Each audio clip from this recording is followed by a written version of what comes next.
Apalagi ini ditabiskan di Basilika Santo Petrus. Itu basilika ya? Altar utama Basilika Santo Petrus itu ternyata bukan yang tengah. Dan saya ditabiskan di altar utama itu. Awal-awal jadi imam saya kaget itu. Stipendium ya? Stipendium kaget, buset, besaran. Misalnya kita misa harian di lingkungan setengah jam, bisa jutaan misalnya. Semua Romo boleh pegang uang kan?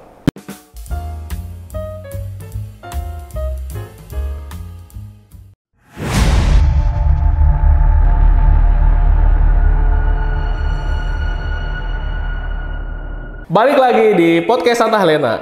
Hari ini kita bakal ngobrol bersama salah satu putra pertama dari Paroki Santa Helena yang sudah menjadi Romo dan ditahbiskan belum lama. Tahun berapa, Bo?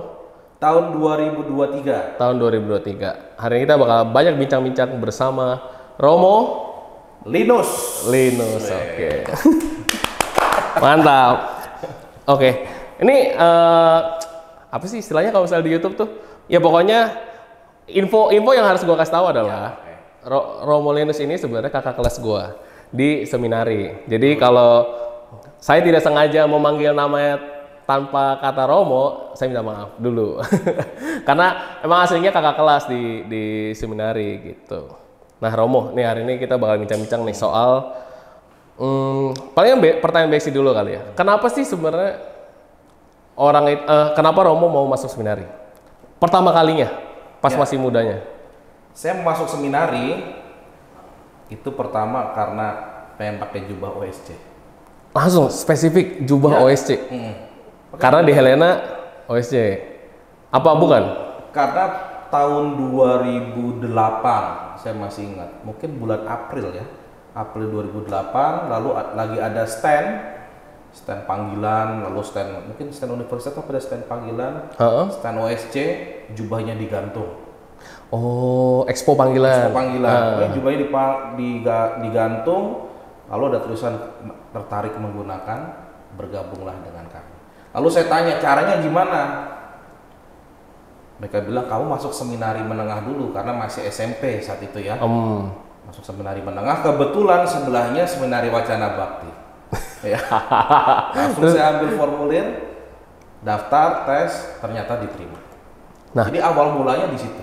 Awal mulanya berarti dari datang lihat expo panggilan dan kebetulan sebelahnya langsung standnya Wacana Bakti, seminari menengah Wacana Bakti. Nah, itu kalau misalnya jadi Romo kan semua orang tahu ya, itu kan pasti nggak bakal nikah.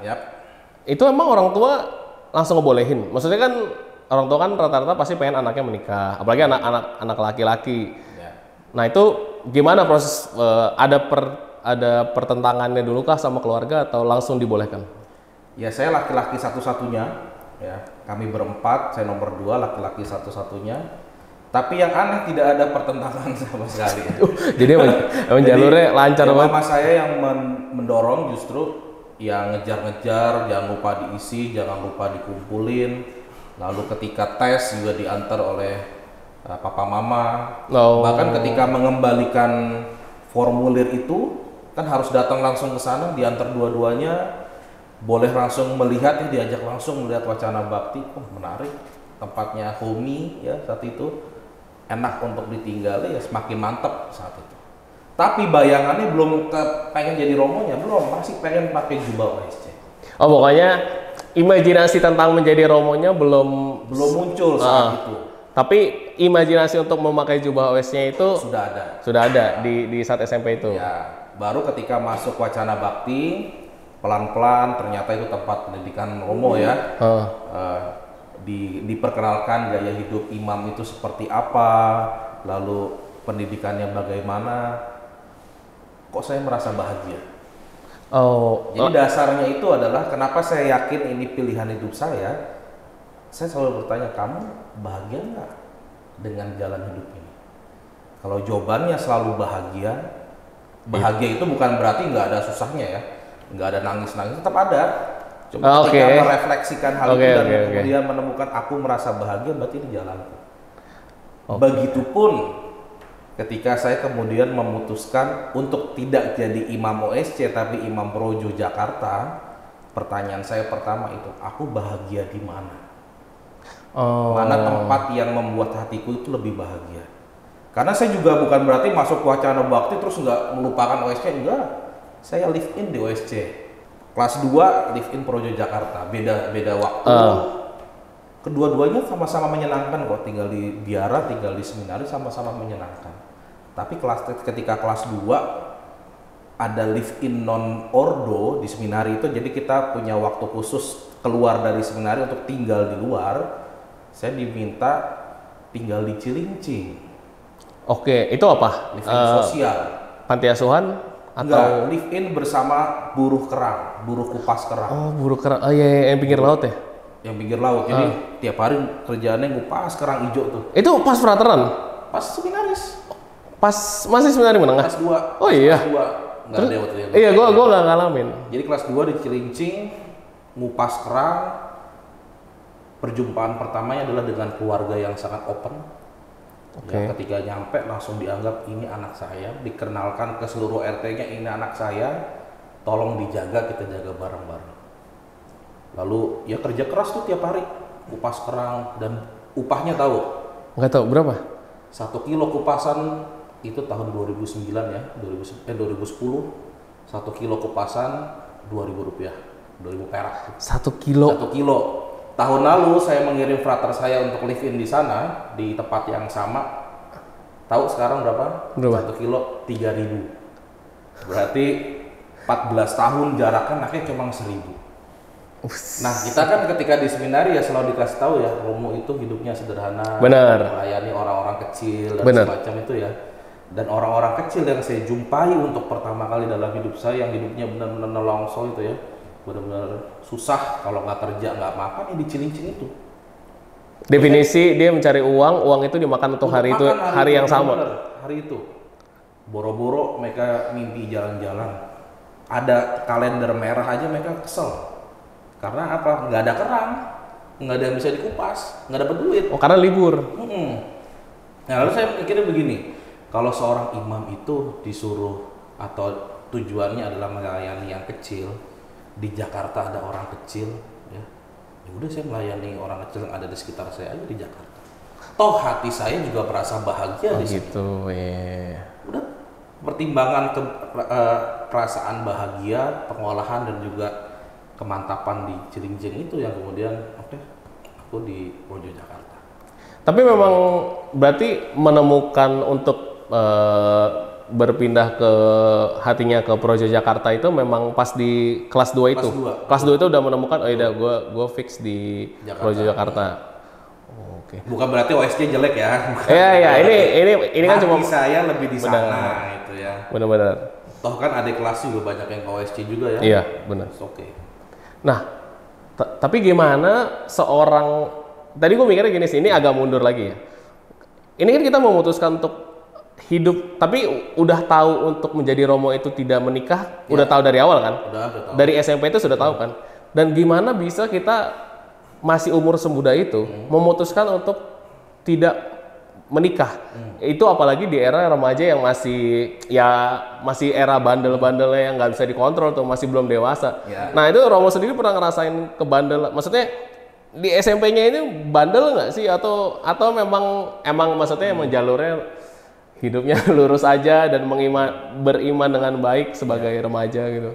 Saya kalau SMP ya bandel sih enggak ya, karena kan masih dalam pengawasan orang tua kan. Oh iya benar. Dan masuk seminari pun juga ya nggak membayangkan ke arah sana. Pikiran kita belum ke arah sana, tidak menikah atau enggak. Cuma mau jadi Romo aja, tahu tidak akan menikah, tapi itu masih nantilah, masih sesuatu yang jauh banget belum dipikirkan. Dan kemudian kan dalam perjalanan waktu itu ya diolah. Jadi Romo itu bukan soal tidak menikahnya sebenarnya. Juga bukan kemudian mematikan rasa cinta, rasa sayang. No, bukan itu. Bahwa ketika rasa itu datang, ya, aku menyadari enggak. Jadi bukan soal mati rasa, aku nggak akan suka sama cowok. No, salah besar. Oh, berarti bukan soal mematikan hasrat, mematikan. Suka ada sesama jenis nih kan, biologically kan ketertarikannya sama. Pasti ada, tertarik pasti. Oke, tapi ini bukan soal mematikan hasrat nafsu dari Romonya, bukan. Tapi soal bagaimana kemudian rasa itu kita kombinasikan dengan itu tadi semangat untuk melayani Tuhan. Saya tuh milih jadi Romo karena apa? Karena saya jatuh cinta sama Tuhan. Karena karya Tuhan, ya kita ngomong ya sedikit rohani sedikit ya, bahwa dalam hidup saya kok banyak berkat, ya. Kok jalannya dilancarkan, ketemu orang-orang yang baik, keluarga saya keluarga yang baik, selalu mendoakan. Pertemanan juga pasti ada yang bandel-bandel ya, tapi bandel-bandel mereka nggak pernah mengusik saya gitu di seminar. Tahu sendiri ya seminar itu zaman dulu bagaimana tuh ya, aman-aman aja. Iya benar-benar. Bahkan ya saya ngomong apa masih bisa dipertimbangkan dalam konteks komunitas itu ya. Benar. Kehadiran saya diperhitungkan di sana. Kok ada yang semacam ini loh, berkat-berkat seperti itu? Jangan-jangan Tuhan mau apa dalam hidup saya tanya? Jangan-jangan sebenarnya Tuhan lagi mengarahkan saya untuk menuju ke sana. Menuju ke sana pelan-pelan. Lalu terkait dengan rasa jatuh cinta tadi, saya tuh berpegangan ada satu film mungkin juga pernah nonton, kayak itu nonton di seminari waktu itu. Apa tuh? Jadi ada persahabatan antara seorang imam muda Katolik sama suster. Bukan. Satu wanita, satu rabi Yahudi. Oh, gue belum. Terus? Enggak, film Eropa. Amerika. Jadi satu imam, satu perempuan ya, wanita muda sama satu rabi Yahudi, rabi muda juga. Jadi mereka sahabatan dari kecil. Ternyata dua-duanya suka sama satu wanita ini, wanita yang sama. Suka nih dua. Tiga-tiganya? Enggak, imamnya dua-duanya? sama rabinya suka sama wanita yang sama. Oke.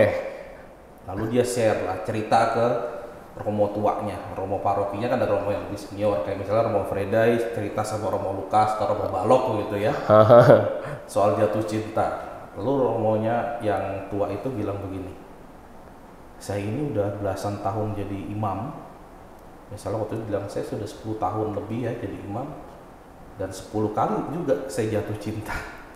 Intinya apa? Jatuh cinta itu hal manusiawi, nggak namanya jatuh ya kita nggak tahu ya. Iya. Cuma kita bisa mengenal diri sebenarnya. Dari proses pengalaman jatuh cinta itu kita bisa tahu kapan aku jatuh cinta. Ya, misalnya ketika ketemu pribadi-pribadi tertentu yang ya personalitinya kok pas dengan saya, ada ketertarikan lebih ke sana. Nah, ketika sadar akan ada momen-momen seperti itu, pilihannya kan kembali ke imamnya. Aku mau ikut ketertarikan itu, atau kemudian aku mau menyatakan oh aku tertarik cukup, sekarang alihkan ke arah yang lain. Karena kalau kita ikut aturan itu kita akhirnya ke bawah arus. Oh, maksudnya akhirnya melanjutkan dan akhirnya ke bawah arus terus lupa pilihannya apa. Itu kan hal manusiawi yang tidak bisa ditolak juga, namanya jatuh cinta ya. Ketertarikan seks. Normal saya sama perempuan ya, jatuh cinta terus kenapa ya nggak ada ininya sih. Berarti kan permasalahannya ketertarikan seksual, ketertarikan jatuh cinta terhadap lawan jenis itu memang ya bukan berarti Romo mendinai, itu berarti emang Romo pun merasakan itu kan. Pasti. Cuma pilihannya adalah mau dilanjutkan atau stick tujuan awalnya. Lagi tenaganya ke arah yang lain. Tapi pernah Menahan ya? Iya, bukan menahan. Bukan menahan ya. Diarahkan perhatian energinya tuh dialihkan. Karena kalau ditahan kan ada saatnya kemudian lepas. Meledak juga kan. Ya kan sebenarnya kalau kita mau mengalihkan tenaga yang sebenarnya atau hasrat yang besar itu dialihkan ke pelayanan yang lain misalnya. Kalau saya ya dalam konteks hidup imamat yang baru 1 tahun ini, tepatnya di seminari, lalu memang lebih banyak pengalaman studinya ya, ketika hasrat itu muncul, maksudnya ketertarikan itu muncul, energinya ya saya alihkan untuk hal studi. Kita baca buku, baca jurnal yang lebih banyak, ternyata dapat pengalaman yang lebih banyak, arahnya ke situ. Atau mungkin ketika nanti mungkin kita masuk ya cerita ketika saya di Vatikan itu ya jalan-jalan aja, arahnya diarahkan ke sana, kita cari explore tempat yang baru dan semacamnya begitu. Ini emang kedengaran klise ya soal maksudnya kayak mengalihkan energinya ke belajar. Cuma emang kenyataannya yang gue lihat pas dulu di seminari emang kerjaannya cuma di meja baca baca apapun lah, nggak harus yang selalu berpengetahuan. Apa sih nggak harus selalu ilmu pengetahuan, tapi memang ya gue bisa lihat sendiri sih emang lu kerjaannya Baca, tak baca komik, tak baca apa. Ya, ketika di seminari menengah itu ya, karena Iya, sebenarnya seminari kan menengah. ada yang lain ya. Tapi ketika jadi frater, saya itu punya pegangan begini. Waktunya belajar, waktunya istirahat, rekreasi. Jadi ketika memang waktunya untuk nonton film, saya nonton film, nggak akan saya sentuh tuh buku pelajaran.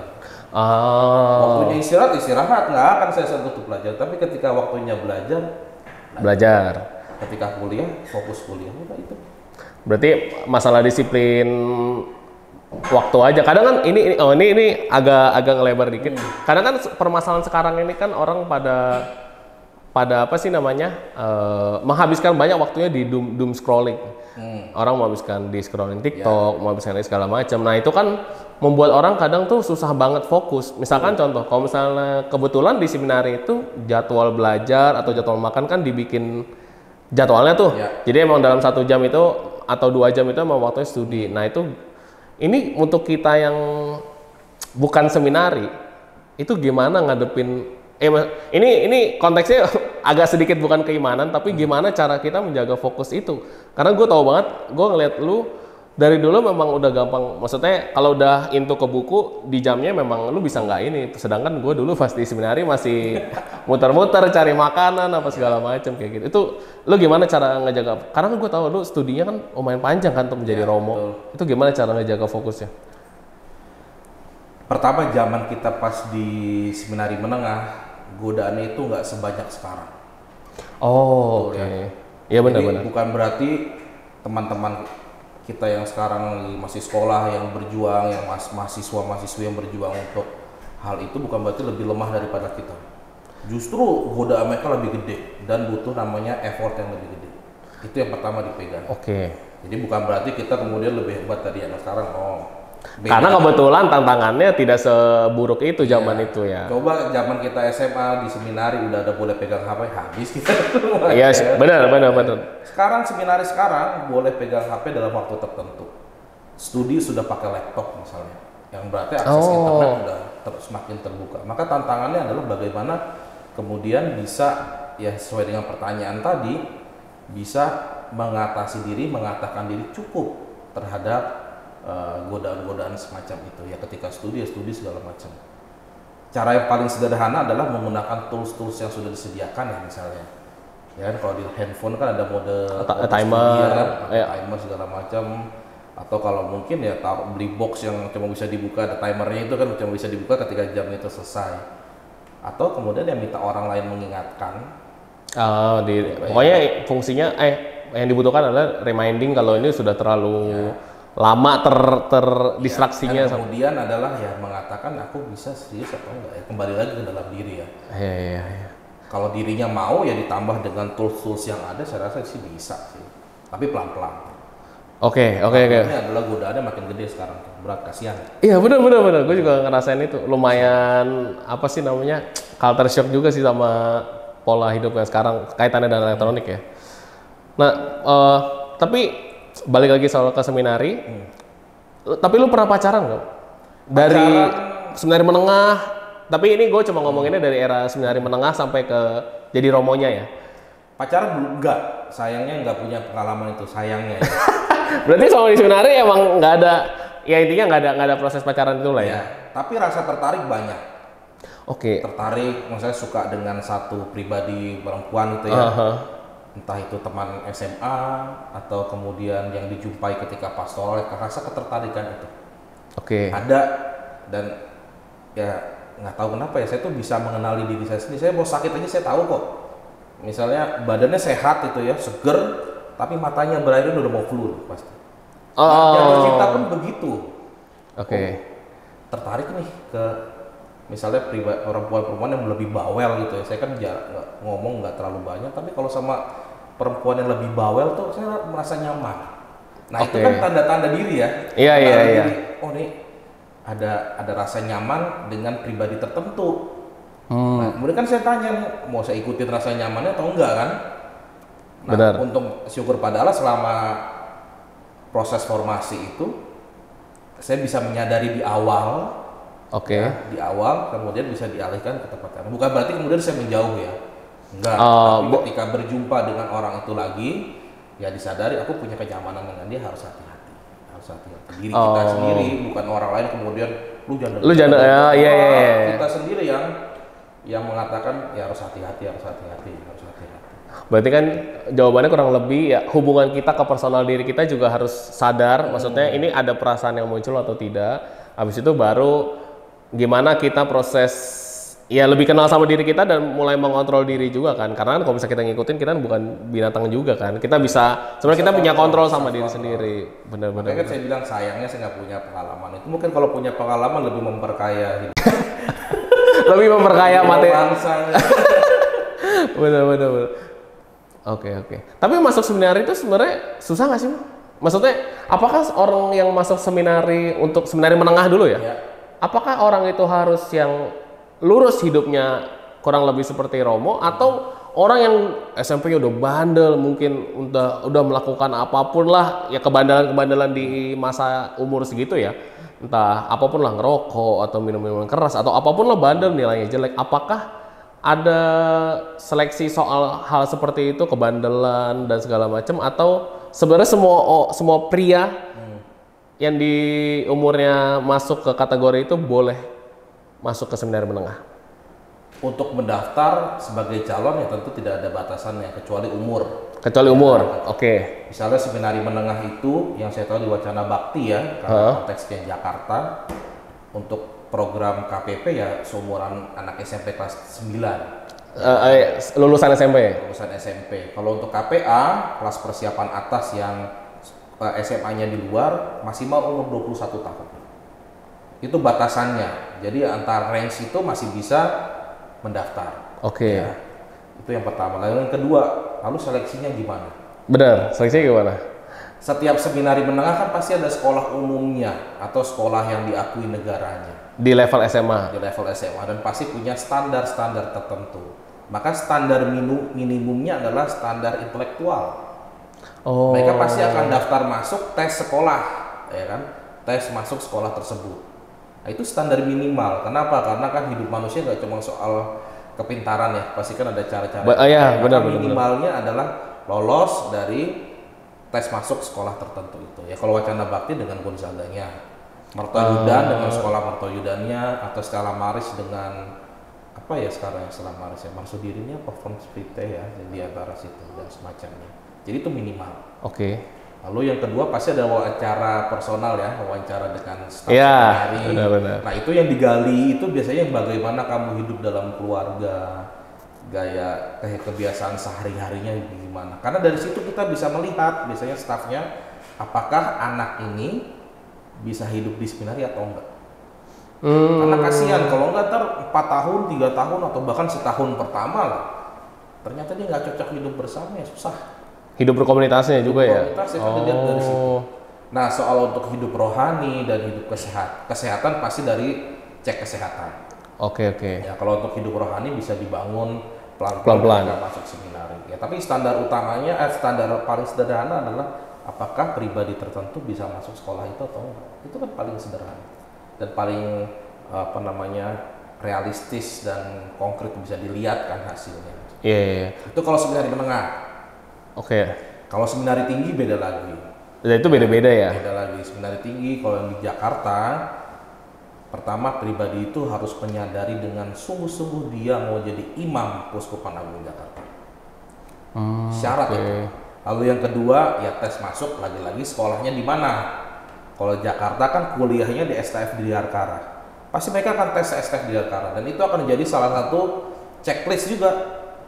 Harus lulus dulu tes STF di Dirgantara. Oke. Baru kemudian dilihat motivasinya, latar belakang keluarganya. Karena ketika tes masuk seminari tinggi untuk menjadi frater itu lebih lama lagi, holistik. Oh, ada background checknya juga? Ada background checknya. Supaya kita tahu kita mau mendampingi pribadi ini tuh pribadi yang bagaimana sih. Latar belakang keluarga misalnya. Apakah keluarganya itu mensupport dia atau enggak misalnya. Ya kan dari cerita-ceritanya ya. Lalu biasanya juga kedetek itu ketahuan ada nggak luka-luka masa lalu yang sebenarnya pribadi ini bisa jadi romo, tapi masih ada luka-luka masa lalu nih. Luka-luka yang dibawa. Bisa dibantu diobati nggak atau diolah nggak di seminari atau enggak? Kalau menurut kan kita kan juga ngundang psikolog ya. Kalau menurut para psikolog ini sangat susah untuk diolah di dalam seminari, dan psikolog menyarankan pribadi ini perlu mengolah itu lebih dulu di luar. Ya kita katakan ya pribadi ini belum bisa masuk tahun ini, harus mengolah dulu di luar. Ada beberapa kasus demikian kami jumpai, pribadi yang baik ya secara kelihatannya Pak. Bukan kelihatan, memang baik. Oke. Baik, tapi ternyata dari sudut dan asesmen psikologisnya ditemukan ya pribadi sebenarnya belum menyadari, dan disadari saat itu dia perlu mengolah di luar dulu. Ada pribadi-pribadi tertentu. Oh gitu. Bahkan sampai melibatkan psikolog ya? Iya dong, harus. Gue baru tahu nih. Gue pikir mah ya permasalahan menjadi frater hanya masalah kepintaran dan keimanan lah, misalnya kayak gitu. Atau apa ya yang awam tahu kan, yang gue tahu aja hanya seperti itu. Ternyata bahkan sampai background check dan melihat kondisi mentalnya. Ya dulu begitu sih. Memang dulu seperti itu. Sekarang kan dengan kemajuan ilmu psikologi, tapi juga ada kemajuan ilmu formasi, disadari bahwa setiap frater itu perlu juga yang namanya pendampingan psikolog oleh tenaga profesional.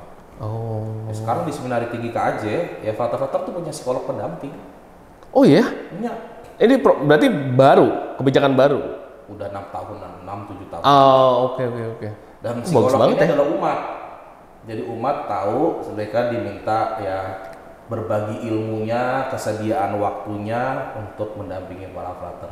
Tapi bukan berarti fraternya wajib ya, kan namanya juga bimbingan sejauh hatinya mereka butuh atau enggak. Iya, karena itu kan kebutuhan juga kan. Ini masih proses, karena kan zaman kita ketemu psikolog pasti orangnya pasti aneh gitu ya. Dianggap enggak ya. Ternyata enggak. Bahkan seseorang harus Saya butuh. dulu punya psikolog pendamping sampai sekarang. Oh iya. Masih kalau saya butuh ya bisa kontak beliau, kita ngobrol-ngobrol. Karena kan itu pendampingan profesional, benar-benar profesional, dan mereka tidak akan membocorkan apapun pembicaraan itu kepada staf. Iya. Dan staf tidak akan nanya sama sekali kepada psikolog frater ini bagaimana. Cuma mengatakan apakah frater ini sudah bimbingan ibu, sudah. Udah. Isinya karena kan mereka terikat ini ya, sumpah ya. Iya benar. Sumpah itu. Sebuah profesinya dia kan. Gila menarik. Gue baru tahu nih kalau misalnya ternyata memang, tapi bagus banget sih itu kebijakan untuk memasukkan psikolog, dan itu berasal dari tenaga medis yang profesional. Ya tapi itu nggak semua kesukupan punya atau semua punya. Paham. Kan kembali ke kemampuan dan konteks zaman dan kebutuhannya juga kan. Lalu apakah ada tenaga psikolog di keuskupan tertentu dan bagaimana. Kalau di Jakarta ya kami merasa butuh bantuan dari tenaga profesional dalam arti itu. Dan mereka kemudian kumpul sendiri para psikolog itu. Oh ya. Mereka sendiri kemudian ini mencari apakah mendampingi calon imam itu sama dengan mendampingi anak muda lainnya di luar. Di umur yang sama tapi tidak menjadi imam, awamnya misalnya ya. Jawabannya enggak. Karena akhirnya mereka mengajak mereka untuk upgrade ilmu. Oh, karena menghadapi calon imam ini berarti nggak sama dengan menghadapi orang di umur yang sama tapi lagi di luar itu nggak sama ternyata. Nggak sama ternyata. Dan mereka kan nggak ada ilmu pastinya tentang psikolog calon imam gitu kan, nggak ada kan. Justru kemudian menarik itu mendorong mereka untuk upgrade ilmu. Terus-menerus upgrade ilmu, mencari assessment atau tools yang selalu diperbarui. Menarik banget. Jadi akhirnya simbiosis mutualisme lah ya. Kita didampingi tenaga profesional, mereka sebagai psikolog juga akhirnya mendapat ya pengalaman mendampingi calon imam, tapi ilmu yang di-upgrade, ya kan? Bukan soal psikologi umum, tapi psikologi calon imam. Dan itu hal yang berbeda. Menarik banget. Gue jadi pengen ngobrol sama psikolog ya. Penasaran. Oke, nah, kan yang gue tahu lu juga sempat studi di Vatikan. Ya. Bener. Kalau boleh tahu, itu berapa lama dan apa yang dipelajari? Ya, saya 5 tahun di Vatikan. Yang dipelajari ya ujung-ujungnya adalah spesialisasi moral ya, teologi moral. Oke, itu nama jurusannya? Keahliannya, teologi moral. Dalam arti kemudian moral sosial. Sosial itu apa? Ya kita kalau mau bicara tentang politik, ekonomi, dan komunikasi masuk ke sana. Ujung-ujungnya ke sana setelah 5 tahun spesialisasinya di sana. Nah di Vatikan itu ya kita perlu garis bawahi Vatikan dalam konteks negaranya, karena Roma kan kota besar, di tengahnya ada Vatikan. Vatikan. Oh, berarti Vatikan itu negara di dalam kota, Roma yang besar. Ya. Oke. Dan Vatikan itu nggak cuma Basilika Santo Petrus dengan taman di belakangnya. Imajinasi gue cuma itu doang. Ternyata ada wilayah-wilayah lain yang dikarenakan adanya kesepakatan Lateran tahun 1913. Jadi dari kesepakatan itu dinyatakan ada beberapa wilayah tertentu di dalam kota Roma masuk dalam negara Vatikan. Jadi contohnya di tempat saya tinggal dan saya belajar, itu polisi Roma nggak bisa masuk. Ketika saya masuk gerbang besar itu komplek, polisi Roma nggak bisa masuk. Yang boleh masuk adalah polisi Vatikan yang kemarin mendampingi Bapak Bosco. Kan ada yang Swiss Guard, ada yang Gendarmerie, namanya Gendarmeria itu. Mereka masuk. Pernah ada satu kasus kriminal, jadi ada kecolongan lah, kecurian. Satu gedung itu kecurian apa gitu ya, di satu tempat. Nggak bisa polisi Roma masuk. Gendarmerianya yang kemudian menyelidiki secara langsung profesional di situ. Berarti maksudnya teritori untuk polisi dan keamanan itu juga basisnya teritori gitu ya? Jadi maksudnya kayak ada kejadian perampokan di Vatikan, ya polisi Roma nggak bisa ini. Masuk, kecuali nanti diminta kerjasamanya. Oh, kalau memang sudah khusus menangani suatu kasus. Nah, saya tinggal di wilayah ekstrateritorinya Vatikan. Itu apa? Ekstrateritori itu gimana? Itu wilayah Vatikan yang di luar wilayah utamanya. Oke. Misalnya, kayak kita tahu negara Amerika kan di sana jauh ya. Ya. Di sini ada kedutaan Amerika kan, kedutaan Amerika itu kan wilayah negara Amerika. Oh, paham. Nah, paham, kayak paham. gitu. Tapi saya tetanggaan dengan Basilika Santo Petrus, cuma di tengah-tengah kami ada wilayah Roma. Oh, paham. Kenapa tetap dinamakan ekstrateritori? Karena sudah memasuki wilayah Roma, walaupun itu cuma sebelahnya. Iya. Oh gitu. Keluar gerbang itu wilayah Roma, masuk gerbang wilayah Vatikan. Dan itu, tapi keluar masuknya kalau untuk warga biasa nggak? Ada satpamnya. Biasanya kalau masa kuliah ya orang bebas masuk, tapi di luar masa kuliah ya pasti ditanya keperluannya apa. Oh. Yang membedakan ada lagi. Apa? Di tempat saya tinggal, karena itu wilayah Vatikan, tidak ada pajak. Oh, di Vatikan bebas pajak? Tidak ada, negara bebas pajak. Paling sederhana misalnya, kopi ya. Kalau di Roma itu mungkin satu espresso €1,5 atau sekarang mungkin €2. Di tempat saya 50 sen. 52 euro, setengah ribu. Karena nggak ada pajaknya, nggak ada apa segala macam. Berarti cuma berapa? 30.000? 20.000? Ya, €0,5 mungkin 8.000. 8.000? Malah murah di sana ya? Ada 30 sen, ya pasti kan beda biji kopinya ya. Kalau yang premium 50-60 sen. Dan masih under €1. €1, maksimal €1 lah di wilayah Vatikan. Atau misalnya Coca-Cola kaleng gitu ya, di luar tuh bisa €2, 1,5 sampai €2, di dalam €0,8. Karena nggak ada pajak. Oh. Nah, itu kan trivia teritori. Nah, ini kan lu tinggal di daerah Vatikan ya. Kan gue kadang suka ngeliat juga lah, misalnya tadi Google atau di YouTube kan suasana negara Eropa itu bangunan itu kan bener-bener bangunan tua gitu ya. Maksudnya lu pernah ngalamin kejadian mistis nggak sih di sono? Oh ya kan nggak tahu ya, maksudnya di Eropa apa nggak ada setan di sono? Kadang kan pendekatan kalau orang Indonesia kan kadang mistis nih. Maksudnya kalau di Indonesia apa-apa kaitannya dengan mistis nih. Cuma gue penasaran kalau misalnya kan orang Eropa juga beberapa juga ada yang tidak mempercayai atau bahkan tidak mempedulikan sama sekali kan masalah metafisik seperti itu. Lu sendiri pernah ngalamin nggak di sono? Atau lu ngerasa gila di sini hawanya angker banget gitu. Soalnya kan Eropa bangunannya kayak gitu kan. Iya, gloomy banget bener. Aura gloomy-nya iya, tapi tidak menakutkan karena kita terbiasa dengan hantu-hantu pocong, kuntilanak yang di sini ya. Ngeri, soalnya kayak malam-malam sendirian di satu lantai itu oke, ke basement malam-malam sendiri. Oh iya? Nggak ada rasa takut. Karena kita terbiasa dengan hantu yang menyeramkan gitu loh. Di Indo ya? Bahkan ya ngerinya ya cuma karena ada kan sana banyak copet-copet ya, manusia. Oh, maksudnya malah lebih takut manusia kriminal ya maksudnya ya. Atau tiba-tiba ada orang mabuk di jalan ngusilin. Oh. Kalau untuk setan-setan nggak ada. Malah lebih takut Karena kita terbiasa di sini yang lebih menyeramkan mungkin ya. Buat saya sih kuntilanak lebih nyeremin ya. Yang gitu. Soalnya kenapa tadi gue nanya soal setan itu karena gue juga penasaran sebenarnya kan ini kan di Indonesia juga lagi rame banget tuh yang film Kuasa Gelap, Exorcist gitu. Tapi sebenarnya secara di Katoliknya ini Romo dari Vatikannya sendiri itu emang ada pelajaran khusus kah buat romo-romonya melakukan eksorsis atau memang ini hal yang sesuatu spesial atau gimana lah? Maksudnya tanggapan Vatikan tentang mengenai kasus-kasus kerasukan lah ibaratnya. Ya, pengalaman saya 5 tahun di sana nggak ada pelajaran khusus eksorsis ya. Untuk misalnya kalau mau studi umum ya, nggak ada itu. Oke, nggak ada. Tapi yang kabar-kabar yang yang ketahui ya, yang saya dengar, memang ada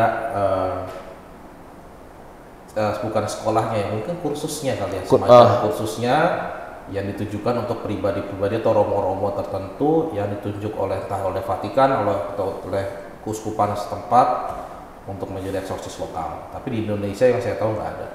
Nah, ketika ditunjuk bukan soal belajar tentang segala macamnya, tapi yang paling sulit dari seorang romo eksorsis adalah apakah romo itu bisa hidup dengan suci atau enggak. Hidup dengan suci maksudnya gimana? Hidup doanya teratur, ya pasti diselingi dengan puasa-puasa, diselingi juga dengan ya entah itu devosi, entah itu apa, pokoknya bisa hidup suci sederhana. Itu biasanya paling susah tuh di situ. Bukan soal pengetahuannya. Oh, bukan soal hafal bahasa Latin dalam Bapak kami dalam bahasa Latin. Ahli-ahli hukum kita lebih hebat dari itu karena lebih lebih banyak ya. Dan pasti lebih banyak pribadi romo-romo yang pintar. Untuk penghafal itu mah nggak susah ya. Oke. Tapi untuk menghidupi gaya hidup seorang eksorsis itu yang sulit. Tapi kenapa mau kira-kira kenapa tuntutan ini sepengetahuan Romo aja ya? Kenapa Romo eksorsis itu harus punya hal-hal seperti itu? Maksudnya kayak harus mampu menahan diri, harus punya hidup yang berdevosi. Kenapa kemampuan itu lebih dibutuhkan? Ya logika sederhananya kan kita mau mengusir kuasa jahat ya dengan kuasa Tuhan kan, kuasa Allah. Nah, pertanyaannya apakah hidup kita dikuasai Allah atau tidak? Logika sederhananya begitu ya. Iya. Kalau yang sekarang lagi ramai di TikTok karena ada eksorsis mayor, eksorsis minor. Apa tuh? Itu gue nggak tahu lagi. Ya, saya cuma ngeliat dari TikTok aja. Cuplikan. Cuplikan ya, penjelasannya kan kalau minor ya setiap romo bisa dalam arti mendoakan, memberkati. Oh, oke. Gitu. Kalau mayor memang hanya pribadi-pribadi tertentu. Kayak sudah nonton Pop Exorcist ya? Yang ceritanya yang di Spanyol, kisah Spanyol. Yang gaya hidup khusus memang. Nah, itu yang mayor ya. Itu kan ya berdasarkan film itu kan katanya berdasarkan kisah nyata. Ya kalau berdasarkan kisah nyata ya berarti memang pribadi-pribadi tertentu sudah disiapkan benar-benar dan kita nggak bisa langsung bilang ini kerasukan, ini demon, ini apa, enggak, harus dilihat benar, harus dikaji. Bahwa kesimpulan seseorang itu kerasukan adalah kesimpulan terakhir. Maksudnya apa? Harus dicek nih sakit fisik, atau sakit psikologis, atau sakit yang lain. Ketika sudah semuanya di checklist enggak, baru kemudian mungkin ini kerasukan. Kayak yang terjadi di film itu kan yang di Spanyol, Gabriel Amor ya romonya ya. Oh iya. Yang ngebohongin itu sih. Awalnya ngebohongin iblisnya dulu. Nggak ngasih tau namanya. Ketahuan. Ya kan dia kan di checklist ini udah dicek kesehatannya sehat semua. Ininya sehat semua, baru kemudian dia dipanggil kan. Berarti metode untuk maksudnya mendefinisikan orang ini kerasukan dan butuh dieksorsis itu juga nggak semudah lihat ada orang gila langsung ada orang berperilaku tidak semestinya langsung kerasukan. Tiba-tiba jadi macan gitu kan. Itu nggak selalu. Ya nggak selalu. Harus dilihat. Tapi juga nggak mungkin lah romo yang datang misalnya dipanggil umat, anak saya kerasukan, kakak saya kerasukan macan atau roh macan. Mungkin ini nggak mungkin ya, pasti romonya data yang mendoakan ya di dilayani secara pastoral. Tapi pasti romonya pasti tahu ini bukan kerasukan. Secara akal sehat kita bisa melihat ini bukan kerasukan. Tapi butuh yang lain, mungkin butuh didengar. Oh iya benar. Ya. Misalnya tolong keluarganya jangan pergi dulu, jangan ada di situ, kita datang untuk ya mau ngobrol apa. Ini saya langsung, oh saya punya begini, bisa begitu ya pada umumnya ya. Karena nggak selamanya pas kasus kelihatannya seperti kerasukan itu butuh langsung apa-apa langsung eksorsis, karena bisa juga kan butuh kebutuhan mental atau kebutuhan psikologi kan. Seringkali melompati progres itu kan dilompati, kita maunya yang sederhana, simple ya, dipotong cut. Jam to conclusion gitu ya, langsung loncatnya ke kesimpulan aja gitu ya. Itu mungkin pengaruh dari itu. Scrolling. Bener sih, bener. Terus kalau misalnya Romo juga di Vatikan kan sempat ditahbis ya, tapi tahbisan diakon. Nah itu gimana mau perasaannya? Beda nggak perasaannya ditahbis di Vatikan? Karena ini dari gue sendiri sih, cita-cita gue tuh bener-bener ke Vatikan sih. Ya ibaratnya kayak, ya pengen lihat aja lah kota Vatikan seperti apa gitu. Gimana mau perasaannya selama di sana? Pertama, dalam hal tahbisan sendiri itu udah jadi rahmat ya. Dimanapun itu ditahbiskan itu peristiwa syukur. Apalagi ini ditahbiskan di Basilika Santo Petrus. Itu Basilika ya? Basilika Santo Petrus. Gila. Altar utama Basilika Santo Petrus itu ternyata bukan yang tengah. Oh kan kita taunya yang tengah bulat itu kan? Ternyata yang belakangnya yang ada matahari lalu ada kursi besar Santo Petrus, itu altar utamanya. Dan saya ditahbiskan di altar utama itu. Itu kan peristiwa syukur banget ya. Apalagi yang keluarga yang mengetahui itu kan pasti peristiwa syukur. Memang kemudian kurangnya adalah pertama itu terjadi setelah masa COVID. Setelah masa COVID? Ya, kenapa emang? Kan lebih selesai, COVID itu lebih dulu ya. Ya akhirnya kan keluarga nggak bisa datang. Setelah masa COVID? Iya, 2022 kan saya kehabisan diakonnya. Oh, Eropa masih menolak ini ya? Maksudnya ada turis kan masuk? Eropa sudah mulai bebas, tapi kan melihat wilayah lain, wilayah sekitarnya begitu, mereka membatasi kedatangan keluarga kan. Oh gitu. Jadi keluarga nggak ada yang datang. Oke, terus? Nah, itu ya sedihnya itu ya, nggak ada keluarga yang datang. Tapi kan dibantu dengan live streaming, ya live streaming online segala macam. Iya. Misanya tuh buat saya misa yang kudus banget ya, agung gitu ya, benar-benar kayak momennya pas itu ya, benar-benar rasa syukurnya. Tapi di balik itu ya orang nggak tahu kan. Apa tuh? Saya ditahbiskan dengan 23 diakon lain. Jadi saat itu tahbisan 24 diakon. 24 diakon. Dari berbagai negara. Yang dari Indonesia saya dan satu Romo Benedictus namanya, Romo Dictus dari Keuskupan Agung Semarang. Oke. Kami berdua pada tahun persiapan diakonat itu sayangnya kami memegang peran penting dalam hidup komunitas seminari kami di sana. Saya pegang paduan suara, Romo Dictus ini pegang bagian streaming, punya bagian sound system dan teknis teknis begitu. Jadi dalam persiapan teknis saya disibukkan mempersiapkan kurnya dan beliau disibukkan dengan membangun tim untuk live streaming, karena harus ngajarin dia tuh ke orang Afrika ya, ngajarin cara megang kameranya, ke orang India, karena dia harus yakin pribadi ini bisa atau enggak. Dan saya juga sendiri harus yakin bahwa kur yang nanti tampil itu harus baik dan semacamnya. Jadi kami betul sibuk dengan itu hal-hal perintilan begitu yang sebenarnya tidak dialami oleh teman-teman yang di sini. Itu hal yang pertama. Yang kedua, 24 diakon ini dari 10 negara. Lalu masing-masing negara membuat pestanya sendiri-sendiri. Otomatis saya dan Romo itu kita bikin pesta dong. Pesta mengundang romo-romo yang lagi romo-romo dan susah-susah yang ada di Roma yang dari Indonesia. Dari Indonesia. Oke. Bayangin kita udah fokus di ini, saya di paduan suara, Romo Dictus di live streaming.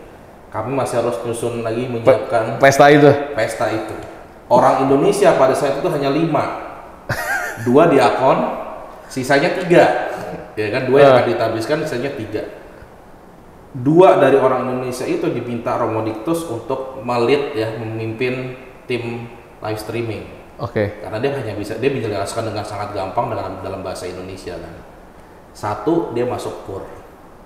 Jadi sudah 5 orang Indonesia tuh udah sibuk dengan persiapannya. Persiapan buat misa yang Romo sendiri bakal tahbisin. Dan H-1 sebelum tahbisan, ketika kalau yang di Jakarta itu yang sibuk panitianya, saya dan Romo Dictus kami sibuk nyiapin tempat pesta. Romo Dictus ke aulanya karena kami pinjam satu aula. dari susteran, dia mendekor di situ dengan beberapa teman volunteernya dia, ada adik kelas yang membantu dekor. Saya ke Carrefour beli Coca-Cola. Ngumpulin buat pesta, beli snack, konsumsi. ambil satu sebelum kehabisan, bayangin. Gila. Jadi ya dibalik peristiwa syukur itu ternyata ada kerja keras selama gua tuh capek. Oh iya, itu hal yang kita nggak lihat. Bukan soal psikis tapi fisik, karena kita benar-benar itu kan. Iya, kebayang. Saya ngurusin catering ke restoran Cina ya, ada Chinese food, memastikan makanannya dikirim segala macam. Itu kita sendiri yang ngurus. Jadi dibalik itu ya ada kerja keras yang dilakukan gitu. lah. Dan kalau ditanya lebih suka tahbisan di Jakarta apa di Roma? Di Jakarta. Setelah dipikir-pikir ya. Di Jakarta kita datang semua sudah siap. Tinggal ditahbis aja. Iya, aduh. Wah, gila, kebayang sih. Bayang tuh. Untung keluarga nggak ada yang datang. Malah lebih ini ya. Keluarga yang datang kita kan harus mikir mereka tinggalnya di mana. Nambah orang harus ngapain. Oh, itu tambah pikiran itu. Oh, jadi dari 5 ini keluarga nggak ada yang datang. Kebetulan. Dari 2 itu nggak ada yang datang. Dari 2 yang di akun itu nggak ada yang datang. Kami memutuskan untuk tidak mengundang. Karena kabar bahwa keluarga boleh datang tuh baru 1 bulan sebelum tahbisan. Itu kan lumayan mepet. Bikin visanya belum. Iya, nggak bisa secepat itu. Belum, kalau mepet mahal sekali tiketnya itu. Oke. Tapi untuk diganti dengan undang-undangan yang kita datang ya, romo-romo yang kami undang. Oke. Suster kami undang datang. Menarik. Oke. Menarik juga. Nah, ini agak loncat lagi. Gue pengen tanya sih, Mo. Ini gue nggak tahu sih agak sensitif atau enggak. Tapi gue pengen tahu soal Romo itu, soal keuangan tuh sebenarnya gimana? Apakah Romo itu, ya karena kalau misalnya gue ngerasain sendiri kan pas di Seminari Menengah kita sistemnya kan uang saku, ya kan, yang diatur sama Bruder waktu itu kan sama bendahara Bruder Suter, benar. Nah, apakah masih sama? Apakah ya ini benar-benar pertanyaan awam masih. Apakah Romo itu punya tabungan, punya harta, apapun lah bentuknya, entah motor, kendaraan atau apapun lah. Apakah dia punya harta? Ya itulah. Maksudnya soal keuangan itu gimana Romo itu? Prinsip awalnya adalah hidup sederhana. Prinsipnya itu. Benar. Ya. Janjinya apa sih, Mo? Janjinya kan janji kemurnian. Kemurnian itu? Kemurnian itu kaitannya dengan tidak menikah. Konkretnya itu. Kemurnian itu hidup tidak menikah. Lalu ketaatan, patuh dengan tugas perutusan uskup kemanapun atau pimpinan kemanapun kita pergi. Yang ketiga kesederhanaan, atau kalau dalam romo-romo tarekat itu kemiskinan. Oke. Karena saya bukan romo tarekat, saya romo projo, kami menghidupinya dalam konteks kesederhanaan. Nah, itu gimana tuh? Nah, namanya kesederhanaan kan tiap keuskupan itu beda-beda ya, atau tiap daerah kan pasti konteksnya beda-beda. Benar. Sederhana yang kita maksud di Jakarta belum tentu sederhana yang sesuai yang ada di Keuskupan Medan misalnya. Oke. Atau kesederhanaan versi Keuskupan Surabaya pasti tentunya beda dengan kesederhanaan versi Jakarta. Pertama, terkait harta benda kayak mobil dan motor. Keuskupan Agung Jakarta, Bapak Uskup dengan tim kurianya sudah memastikan bahwa di setiap tempat karya itu, dimanapun ditugaskan, entah di paroki, entah di seminari, entah mendampingi mahasiswa, pasti ada kendaraan. Oh, di tempat berkaryanya? Pasti ada. Oke. Entah itu motor, entah itu mobil, ada. Bagus atau enggak ya nggak tahu ya. Oke. Karena tiap-tiap itu beda, tapi ada. Dan misalnya rusak bisa diminta perbaikan ke keuskupan. Jadi sebenarnya sudah ada. Nah, kembali lagi ke setiap romonya mau memaksimalkan atau merasa kurang, lagi-lagi kan soal sederhananya. Imam Keuskupan Agung Jakarta kita punya code of conduct, tata cara hidup bersama seorang imam, kesederhanaan itu seperti apa. Jadi terkait kendaraan dari tempat karya itu sudah ada, ya sudah disiapkan. Saya selama 1,5 tahun lebih dari imam ini ya, buat saya cukup. Kendaraan mobil ada, motor ada, meskipun dipakai bersama-sama dengan para frater tuh ada, jadi cukup buat saya. Itu soal harta benda ya. Lalu uang saku Romo tetap ada. Wah, oke. Ya ada uang saku, ya dimanapun dan apapun jabatannya, uang sakunya sama. Ya, sama semua. Sama. Mau dia pastor paroki, mau dia, karena itu uang saku yang ditentukan oleh keuskupan. Bahkan Romo Lukas mungkin sama uang sakunya sama saya, meskipun dia tugasnya lebih banyak daripada saya, uang sakunya sama. Uang saku semua sama. Ya. Oke. Lalu ada pemasukan lain, entah itu Stipendium. yang stipendium karena dia melakukan pelayanan sakramen. Nah itu gimana? Ada yang namanya iurastole karena dia melakukan pelayanan sakramental atau non sakramen, biasanya ada iurastole. Ya prinsip utamanya adalah yang didapat untuk menunjang hidup dan pelayanan imam. Prinsipnya itu. Oke. Ya. Lalu kalau di Jakarta itu ada persenan-persenannya. Misalnya, karena saya nggak di parokia, setahu yang saya tahu, misalnya diterima nih sejumlah uang. Umumnya romo paroki itu pasti akan ngasih ke bendahara atau ke pribadi tertentu yang diminta untuk mengolah uang itu. Karena romonya kan nggak mau ngitung-ngitung ya, katanya udah sibuk dengan yang lain. Pokoknya percaya ke orang itu. Nah itu persenannya 30% biasanya masuk ke kantong romonya. Kalau projo ya 30%. Lalu nanti ada berapa, mungkin 40% atau berapa persen itu untuk hidup komunitas pastorannya. Pastoran yang ditugaskan. Ya. Kalau ini kayak romo paroki ya. Lalu 10% biasanya untuk sosial. Jadi kalau ada romo-romo yang suka nraktir, biasanya dari uang sosial itu.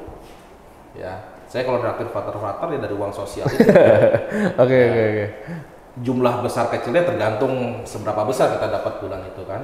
Lalu ada untuk kas unio kuskupan wadah persaudaraan romo-romo projo, ada persenan yang lain, ada persenan yang lain. Jadi sebenarnya nggak full diterima romonya, enggak, tapi ada persenan-persenannya. Karena apa? Prinsip hidup sederhana. Hidup sederhana. Sejauh ini ya di Jakarta buat saya cukup. Jadi saya sendiri tidak, kalau buat saya sendiri saya tidak mencari-cari ya. Kalau kebetulan pelayanannya pas waktu saya kosong dan segala macam, saya bantu. Kalau saya penuh, saya bilang saya sudah ada kegiatan lain. Ya pokoknya tergantung jadwal aja kan sebenarnya. Dan fokus utama saya kan di seminari. Karena bagian dari tugasnya. Jadi sejauh tidak mengganggu pelayanan di seminari ya bisa saya bantu. Kalau mengganggu, saya bilang saya ada acara dengan frater-frater. Udah berkali-kali saya tolak undangan umat ya, maksudnya permintaan itu bukan nggak mau melayani, ada romo-romo lain yang bisa. Kebetulan saya nggak bisa. Dan kebetulan memang bukan tugas utamanya karena perutusannya di seminari. Dan kalau nggak hati-hati, hati ini bisa terbuai gitu ya. Terbuai dalam arti begini, ya selama 1 tahun ini kita tahulah mana yang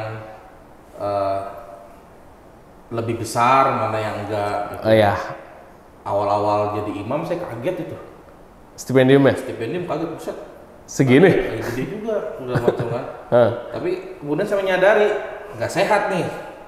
Nggak sehat dalam arti saya tahu itunya kan, jumlahnya ntar secara tidak langsung akan ngarahnya ke sana terus begitu ya. Ya godaannya ya. Ya godaannya begitu ya, godaan manusiawinya begitu. Cari yang paling besar terus. Ntar yang kecil-kecil ditolakin dengan alasan macam-macam. Maka yang biasanya saya lakukan, pertama siapa minta duluan saya layani sejauh itu bisa. Lalu yang kedua, kalaupun dikasih amplop gitu ya, saya nggak mau lihat isinya berapa, saya taruh aja. Saya taruh dulu baru dihitung di akhir. Di total supaya aja? Kita nggak tahu kan ini dari siapa, asal buka aja kan. Paham. Jadi bukan aku melayani bukan karena siapa yang memberi paling banyak, tapi siapa yang pertama membutuhkan dan sejauh saya bisa ya saya layani. Iya, menarik. Karena lagi-lagi balik kesadaran itu ya. Iya. Arahnya ke sana terus. Iya. Ini kan. Itu godaan tertingginya kan. Godaan juga. Oke. Tapi soal harta benda itu spirit utamanya hidup sederhana. Sederhana sejauh itu membantu kehidupan kita dan membantu pelayanan kita. Oke. Tadi dapat amplopnya kaget kenapa? Karena kebesaran atau kecilan? Besaran. Misalnya kita misa harian di lingkungan setengah jam. Bisa jutaan misalnya. Itu kan kita tahu itu adalah ungkapan syukur umat ya. Tapi kan kalau kita tidak sadari dengan sungguh-sungguh, godaan-godaan itu kan banyak kan. Ya itu kenyataan. Bukan berarti di kuskupan lain sama ya, enggak, ini karena konteksnya Jakarta. Ada di tempat lain udah kerjanya keras, hasilnya nggak seberapa juga ada. Maka kan fokus seorang romo itu bukan soal jumlah uang yang didapat, karena kehidupan kita tuh sebenarnya sudah terpenuhi, udah di-provide sama kuskupan. Tempat tinggal ada, kendaraan ada, makan minum ada, kesehatan sudah ditanggung. Kalau berobat, Romo Projo Jakarta ke Karolus itu cepat maksudnya ya, karena memang itu kerjasama Keuskupan dengan tarekat Karolus Terus CB kan, kami cek kesehatan ke sana, semuanya serba ada kok. Sekarang fokusnya melayani umat. Nah, pas fokusnya melayani umat itu godaan-godaannya kayak gitu kan datang tuh. Bisa godaannya dalam hal ekonomi atau godaannya dekat dengan orang-orang yang punya kuasa ya misalnya, atau dekat dengan pribadi-pribadi tertentu yang menarik ya, kumpulan orang-orang yang high class itu juga itu godaan-godaan gitu kan, atau cuma mau melayani di daerah kementerian. Sekarang tuh banyak loh kementerian minta romo, iya, untuk misalnya ibadat oikumene atau datang untuk sebagai saksi sumpah jabatan. Itu kita datang megang gitu doang. Ya, saya belum pernah sih, tapi amplopnya berapa kita nggak tahu ya. Nah, itu kan kenyataannya. Kalau tidak disadari ya terbuai. Ya, karena saya nggak tahu kenapa ya, mungkin pendidikan dari rumah atau kemudian studi di Roma itu kan gaya itu kan nggak murah kan. Tapi kan ketika rupiah itu dijadikan euro kan nggak ada apa-apanya ya. Benar.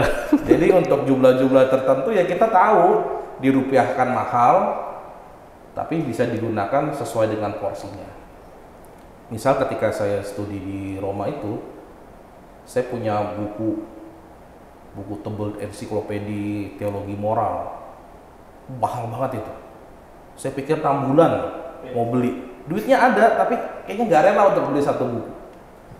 Harganya 180 euro, mungkin 4 jutaan ya satu buku tuh. 6 bulan saya pikir-pikir.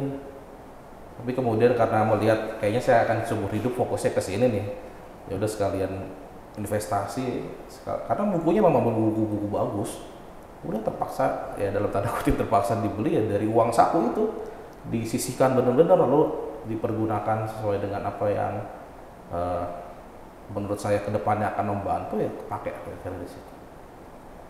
Itu kalau ini maksudnya kalau secara ini Romo Projo itu boleh gak sih megang? Boleh. Semua Romo boleh pegang uang kan? Nah, tapi dulu saya gini, untuk hidup yang lebih ada berfoya-foya gitu, hedon gitu. Nah, itu kan akhirnya kembali kepada penghayatan setiap romonya, karena prinsipnya adalah hidup sederhana. Prinsipnya itu. Iya. Saya bicara konteks Romo Projo. Semua Romo Projo dimanapun dia berada, maupun di Indonesia, mau di Chicago, mau di mana, prinsipnya adalah hidup sederhana. Prinsipnya itu hidup sederhana. Jangan sampai ya, kalau kita mau turunkan ya, jangan sampai apa yang kita punya itu jadi batu sandungan umat misalnya. Apakah kemudian kalau Romo tertentu punya uang yang dia punya itu untuk dia sendiri apa untuk membantu pelayanannya dia atau enggak? Pertanyaannya begitu. Diri sendiri sejauh membutuhkan, misalnya butuh beli baju, butuh beli komuter karena kedepannya akan situ ya beli sejauh dibutuhkan. Kalau saya sih pedoman saya begitu. Kalau beli Harley Davidson? Nah itu kembali ke romonya. Emang ada yang beli ya? bisa. Ya. Bisa. Kayaknya Harley nggak deh ya. Mobil lain mungkin. Kalau Harley nggak tahu ya. Harley kayaknya pemberian umat, tapi kalau itu kalau pemberian umat gitu gimana, Om? Kalau pemberian umat gitu dalam bentuk barang? Sejauh ini yang saya tahu kembali ke romonya mau menerima atau enggak. Misalkan kalau diterima itu apakah jadi kepemilikan pastoran atau ordonya atau komunitasnya atau gimana? Pasti nggak boleh ya, kalau romo tarekat pasti nggak boleh. Oke. Pasti kalaupun mereka terima pasti akan diberikan ke tarekat ya. Oh, jadi milik tarekat. Tarekat itu mau menggunakan apa ya itu urusan tarekatnya. Pokoknya kepemilikannya langsung milik tarekat. Kalau Romo Projo sejauh tidak dilarang uskup, ya, lagi-lagi kan kita kan ikut aturan dari uskup ya, tidak dilarang dan kalau saya prinsipnya itu ya membantu pelayanannya. Tapi kalau itu jadi batu sandungan lebih baik tidak. Ya, kalau jadi batu sandungan umat, misalnya itu kan membantu saya, misalnya Harley ya, itu kan bantu saya untuk pelayanan ke rumah umat mana? Pakai Harley ya. Umat cilincing motor Harley pulang tinggal roda doang. Bisa itu ditabrak gitu kan. Ya jadi ya tergantung, kembali lagi sih ke romonya. Makanya kan penting di masa formasi, di masa pendidikan calon imamnya itu kesederhanaan itu mau diajarkan ke frater-fraternya gimana? Apakah kesederhanaan adalah yang penting terlihatnya baik-baik tapi ternyata di belakang begitu, atau memang dari dasarnya gaya hidup kita gaya hidup sederhana, bahwa ada uang yang didapat, apakah kemudian uang itu setelah memenuhi apa yang kebutuhan hidup kita bisa membantu karya pelayanan atau enggak? Toh sekarang kan banyak romo-romo juga ketika dia punya concern pribadi, misalnya membantu komunitas-komunitas tertentu, atau ada romo-romo tertentu yang membiayai atau dia ikutan asak gitu ya, ikut iuran asak, itu juga ada tuh. Atau juga masuk ke panti asuhan dia nyumbang beberapa. Kalau romo mahasiswa biasanya udah nyumbang ke mahasiswanya itu. Ya, kan? Ditraktir dah. Traktir dari mahasiswanya tiap minggu, tiap hari mahasiswa beda ya, habis terus itu duitnya gitu.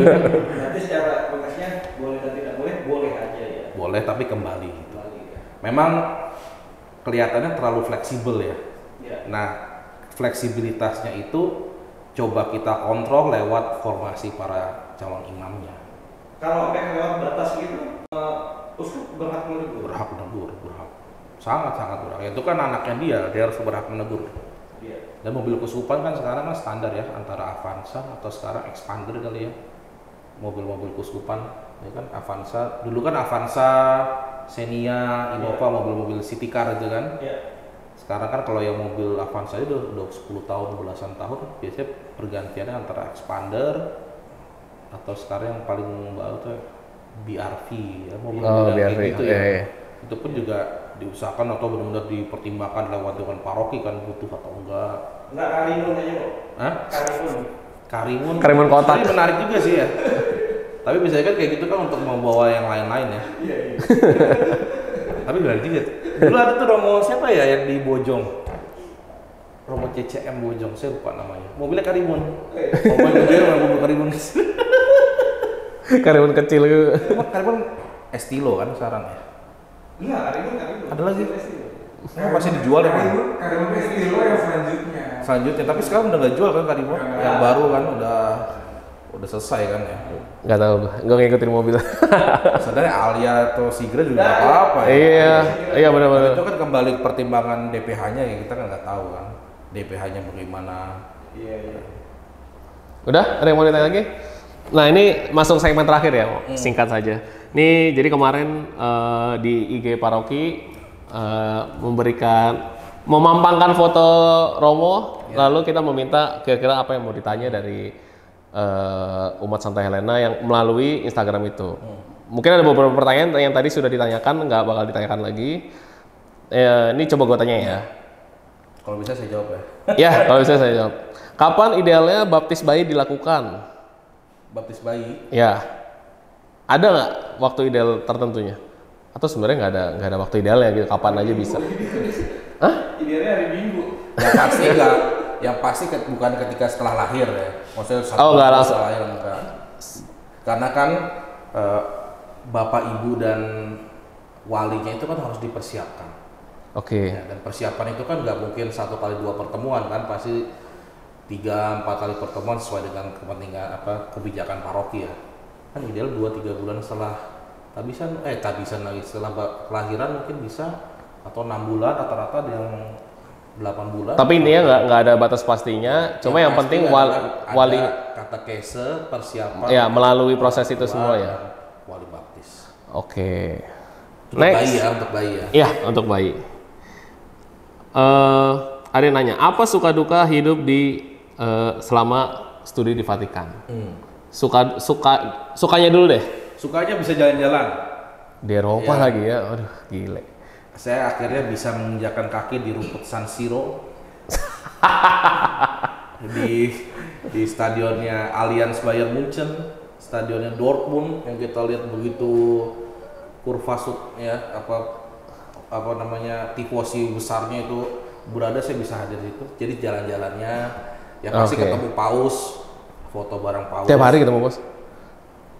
Enggak juga? Seminggu 2 kali bisa lihat sih sebenarnya. Seminggu 2 kali bisa? Lihat.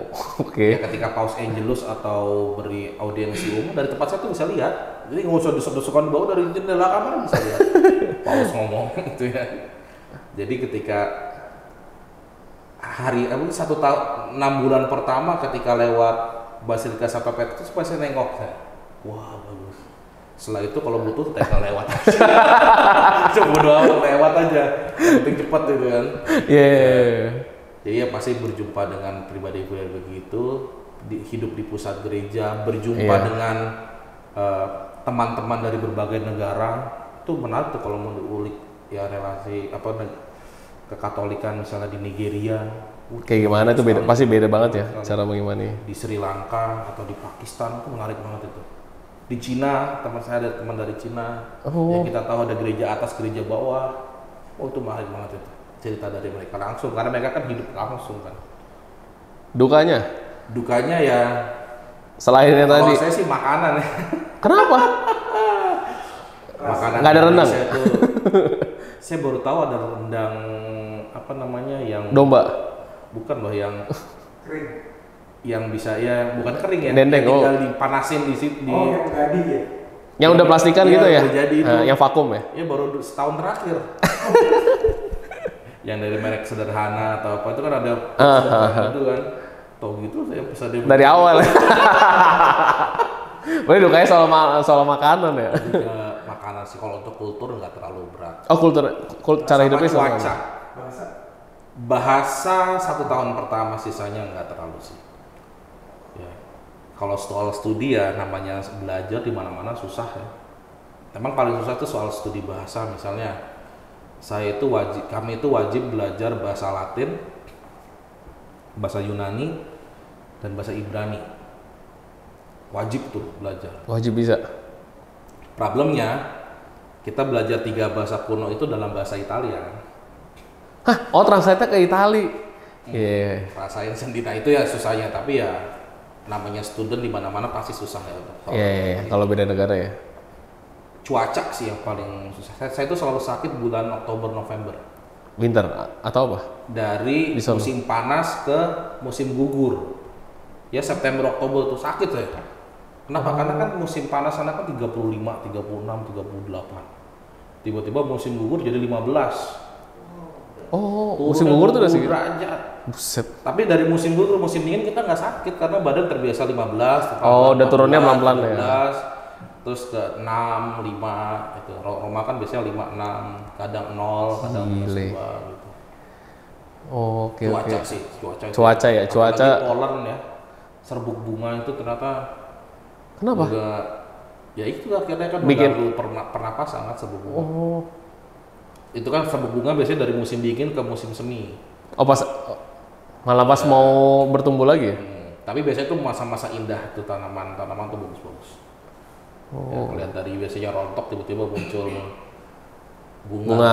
Cepat tanda musim semi mulai. Itu bagus-bagus. Menarik banget lagi. Oke, next.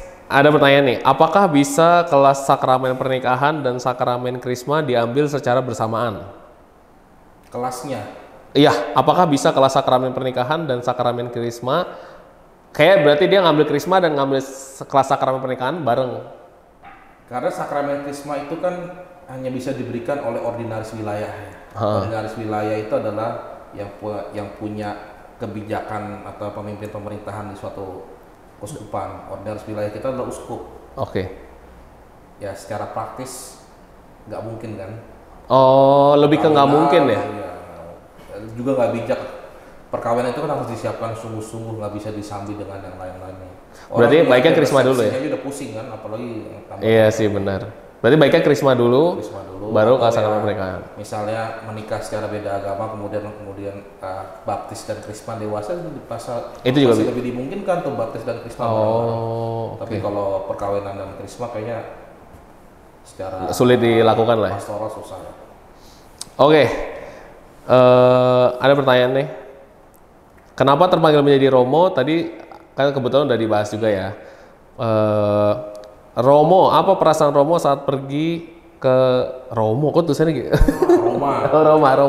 Romo, apa perasaan Romo saat pergi ke Roma dan mengikuti misa di sana? Mungkin pertama kalinya kali ya. Maksudnya pertama kali datang dan misa di sana itu gimana? Pertama kali datang itu saya paniknya naik pesawat jauh. Ya. Naik pesawat jauh. Ya, pesawat pertama saya itu ke Roma. Saya paniknya gimana ntar transitnya, ya kan? Oh, lebih ketinggalan pas transit tuh gimana? Belum mulai udah pusing, jadi lebih ke arah sana. Perjalanan ke sononya ya? Ternyata pas saya berangkat itu rasanya kayak naik kereta eksekutif. Gitu doang. Tapi sekali nyampe apa transit? Transit di Dubai waktu itu. Oh. Itu pusing tuh. Habis itu saya nggak mau lagi via Dubai. Karena gede banget, terlalu besar tempatnya. Lebih mending di Qatar ya, atau di Doha itu lebih aman.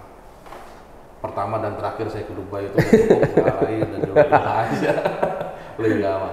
Lalu pas nyampe sana ya gimana ya bingung terus ini mau ngapain di sini ya. Ya satu sisi rasa syukur bisa itu ya, seminggu pertama masih menikmati keindahan Roma itu ya sebagai turis kan. Tapi selanjutnya mikir kita mau ngapain di sini ya. Mana kalau udah pergi ke Roma sebagai frater itu jaminannya tabisan gitu kan. Maksudnya? Kan begitu kan? Udah pasti harus ditabis. Tabisan kan, Oke. gitu kan? Sementara teman-teman yang lain tuh masih ada kesempatan mikir-mikir gitu. Ini kita gak ada kesempatan mikir-mikir. Kita kan ada rasa-rasa seperti itu. Ya paham. Cuma secara umum ya rasa syukur, perasaannya apa syukur ya gitu. Kok bisa sih nggak ada bayangan sama sekali harus ke Roma misal di sana nggak ada bayangan sama sekali. Sampai kemudian ya benar-benar terbiasa dan biasa aja misal di sana. Ya, berarti kan pas pertama kali datang ya menyenangkan dan rasa syukur lah. Menyenangkan banget ngelihat orang banyak gitu ya. Umat begitu rindu mau ke Vatikan dengan berbagai motifnya ya. Kan orang bilang para peziarah itu datang ke Vatikan dengan berbagai beban hati dan dosa-dosanya. Tapi kemudian mereka meninggalkan beban hati dan dosa-dosa di sono. Di sono. Campuran banyak, ada kayak kriminal banyak lah. Maksudnya copet itu juga. Ya kayak negara sewajarnya lah ya. Oke, sudah selesai, segala pertanyaan sudah ditanyakan. Terima kasih Romolinus telah menyempatkan waktunya di podcast ini. Thank you. Bye bye.